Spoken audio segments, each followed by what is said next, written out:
Thank you, guys. Thank you so much. Wow. Wow. Look at you guys.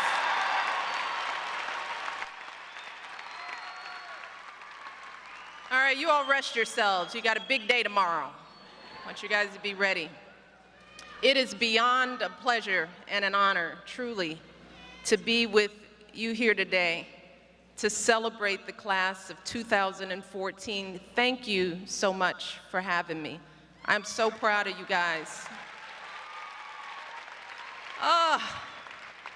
Days like this make me think of my own daughters, so forgive me if I get a little teary. You guys look great. We have a great group of students here. We have students from Highland Park High School.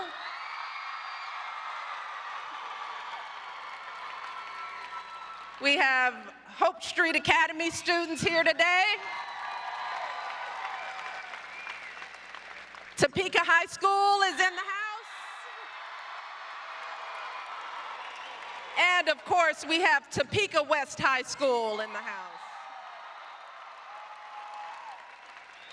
Tomorrow will be a big day for all of you. You all have worked so hard, I know, I can tell. You've come so far, and as you walk across that stage tomorrow to get your diploma, know that I'm going to be thinking of you all. I am so proud of you all and all that you've achieved thus far. And you have got so many people here who are proud of you tonight. You know, your families are here, your teachers and counselors, your principals, your coaches, everyone who has poured their love and hope into you over these many, many years. So graduates, let's just take a moment to give a round of applause to those folks as well. Tonight is their night too. Yes. Now I want to start by thanking Lauren for that amazing introduction. Yes, indeed. Well done, Lauren. I want to thank a few other people here. Of course, Secretary Sebelius, as you know, my husband and I are so grateful for all that she has done, her wonderful service. And I'm so glad that she and her family could join us tonight. And of course, I want to recognize Congresswoman Jenkins, Governor Brownback, Mayor Wolgast, as well as Superintendent Ford, School Board President Johnson, and all of your great principals, Principal Carter, New, Knoll, and Wiley. Yay.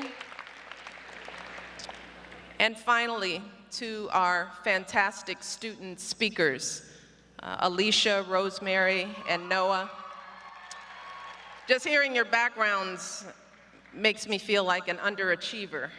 So thank you so much for your remarks about Brown versus Board of Ed. I know Noah is coming. You have approached this issue past, present, and future. And I think it's fitting that we're celebrating this historic Supreme Court case tonight. Not just because Brown started right here in Topeka, or because Brown's 60th anniversary is tomorrow, but because I believe that all of you are soon-to-be graduates. You all are the living, breathing legacy of this case. Yes. I mean, just look around at this arena. Not only are you beautiful and handsome and talented and smart, but you represent all colors and cultures and faiths here tonight. You come from all walks of life, and you've taken so many different paths to reach this moment.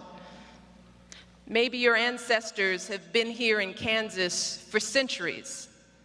Or maybe, like mine, they came to this country in chains. Or maybe your family just arrived here in search of a better life. But no matter how you got here, you have arrived at this day together. For so many years, you all have studied together in the same classrooms, you've played on the same teams, attended the same parties. Hopefully you behaved yourselves at those parties. You've debated each other's ideas, hearing every possible opinion and perspective. You've heard each other's languages in the hallways, English, Spanish, and others, all mixed together in a uniquely American conversation. You've celebrated each other's holidays and heritages. In fact, I was told that at one of your schools, so many students who weren't Black wanted to join the Black Students Club that you decided to call it the African American Cultural Club so that everyone would feel welcome. Way to go. So graduates, it is clear that some of the most important parts of your education have come not just from your classes, but from your classmates. And ultimately, that was the hope and dream of Brown. That's why we're celebrating here tonight. Because the fact is that your experience here in Topeka would have been unimaginable back in 1954. When Brown versus Board of Education first went to the Supreme Court, this would not be possible. As you all know, back then, Topeka, like so many cities, was segregated. So Black folks and white folks had separate restaurants, separate hotels, separate movie theaters, swimming pools, and of course, the elementary schools were segregated too. So even though many Black children lived just blocks away from their white schools in their neighborhoods, they had to take long bus rides to all Black schools across town. So eventually, a group of Black parents got tired of this arrangement, and they decided to do something about it. Now, these were ordinary folks. Most of them were not civil rights activists, and some of them were probably nervous about speaking up, worried they might cause trouble for themselves and their families. And the truth is, while the Black schools were far away, the facilities were pretty decent, and the teachers were excellent. But eventually, these parents went to court to desegregate their children's schools because, as one of the children later explained as an adult, she said, "We were talking about the principle of the thing." Now think about that for a moment. Those folks had to go all the way to the Supreme Court of the United States just to affirm the principle that Black kids and white kids should be able to attend school together. And today, 60 years later, that probably seems crazy to all of you in this graduating class, right? You all take the diversity you're surrounded by for granted. You probably don't even notice it. And that's understandable, given the country you have grown up in, with a woman governor, a Latina Supreme Court justice, a Black president. You've seen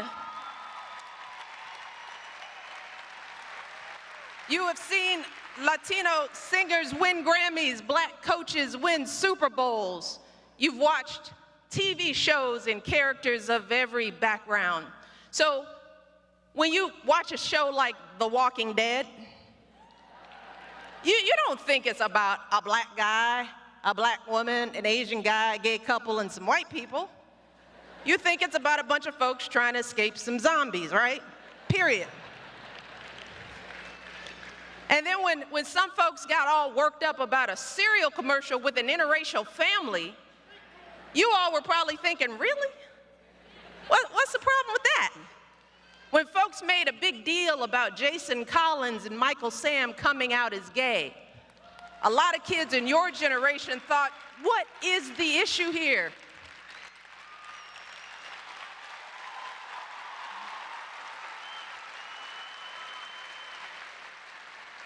And if someone were to say something racist on Twitter, well, I imagine that many of you would tweet right back, letting them know that's just not cool. You see, when you grow up in a place like Topeka, where diversity is all you've ever known, The old prejudices just don't make any sense. Seems crazy to think that folks of the same race or ethnicity all think or act the same way, because you actually know those folks. They're your teammates, your lab partner, your best friend. They're the girl who's obsessed with the Jayhawks but still loves computer science programming. The guy who loves the Wildcats and dreams of being an artist. That's the world you've grown up in. But remember, not everyone has grown up in a place like Topeka. See, many districts in this country have actually pulled back on efforts to integrate their schools. And many communities have become less diverse as folks have moved from cities to suburbs. So today, by some measures, our schools are as segregated as they were back when Dr. King gave his final speech. And as a result, many young people in America are going to school largely with kids who look just like them. And too often, those schools aren't equal, especially ones attended by students of color, which too often lag behind, with crumbling classrooms and less experienced teachers. And even in schools that seem integrated according to the numbers, when you look a little closer, you see students from different backgrounds sitting at separate lunch tables, or tracked into different classes, or separated into different clubs or activities. So while students attend school in the same building, they never really reach beyond their own circles. And I'm sure that probably happens sometimes here in Topeka too. And these issues go well beyond the walls of our schools. We know that today in America, too many folks are still stopped on the street because of the color of their skin. Or they're made to feel unwelcome because of where they come from, or they're bullied because of who they love. So graduates, the truth is that Brown versus Board of Ed isn't just about our history, it's about our future. Because while that case was handed down 60 years ago, Brown is still being decided every single day. Not just in our courts and schools, but in how we live our lives. Now, our laws may no longer separate us based on our skin color, but nothing in the Constitution says we have to eat together in the lunchroom or live together in the same neighborhoods. There's no court case against believing in stereotypes or thinking that certain kinds of hateful jokes or comments are funny.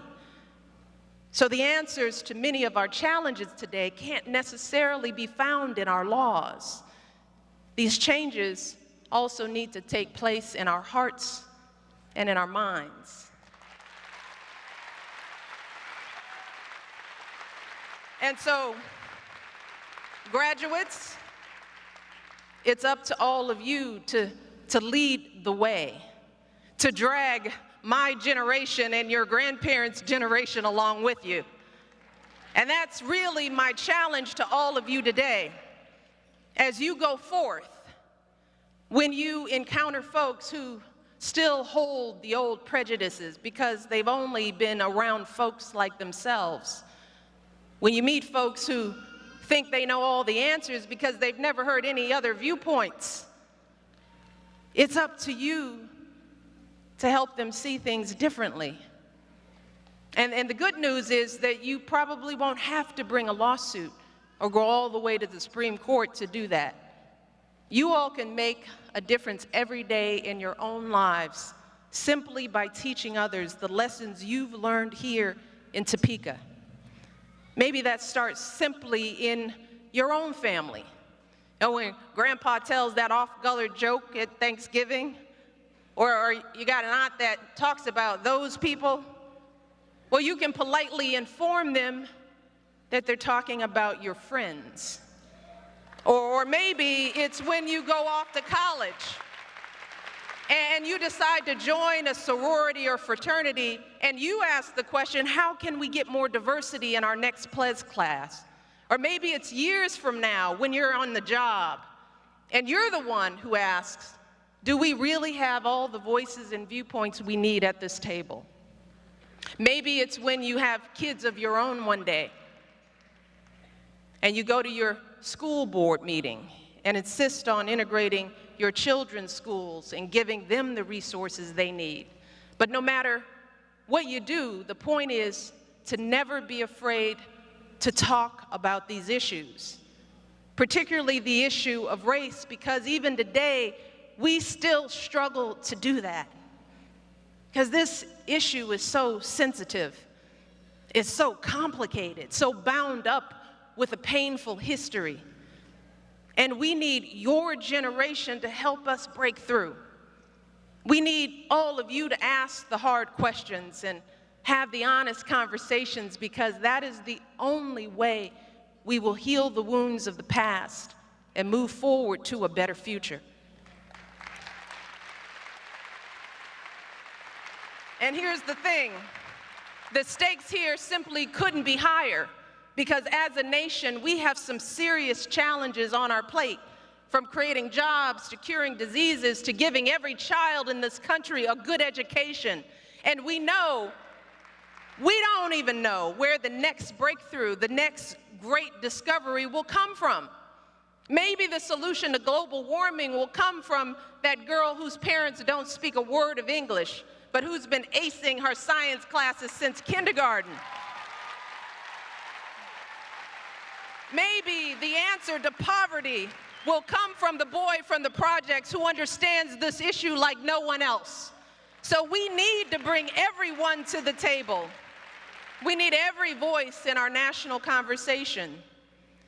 So graduates, that is your mission, to make sure all those voices are heard, to make sure everyone in this country has a chance to contribute. And I'm not gonna lie to you, this will not be easy. You might have to ruffle a few feathers, and believe me, folks might not always like what you have to say.